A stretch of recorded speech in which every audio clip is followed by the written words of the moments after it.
Air hostess, sir क्या लेंगे आप? मुसाफिर, मलिक बादाम, खीर, ब्रोस्ट, पकोड़ा, तंदूरी चिकन और 2 नान। एयर होस्टेस, सर आप जहाज में हैं, अपनी फूफी के वलीमे में नहीं।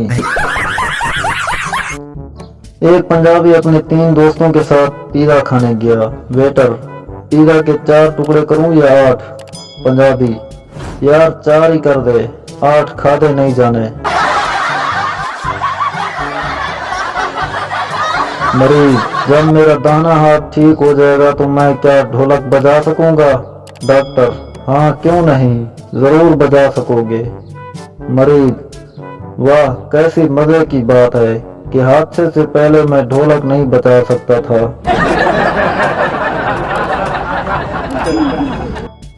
डॉक्टर, आपके पास सिर्फ 2 घंटे रह गए हैं, मरने से पहले आप किसी को देखना चाहोगे? मरीज, जी हाँ, किसी अच्छे डॉक्टर को। डॉक्टर, आपको भूख लगती है? मरीज, जी नहीं, मुझे भूख नहीं लगती। डॉक्टर, तो फिर अपना खाना मेरी तरफ भेज दिया करें।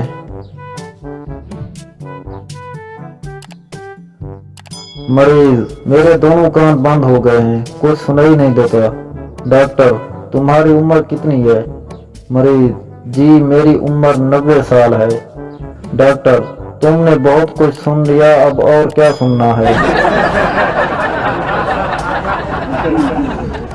नानी अम्मा ने मुन्ने से कहा, जब तुम्हें खांसी आया करे तो मुंह के आगे हाथ रख लिया करो। मुन्ने ने कहा, नानी अम्मा आप फिक्र ना करें, मेरे दांत आपकी तरह नकली नहीं।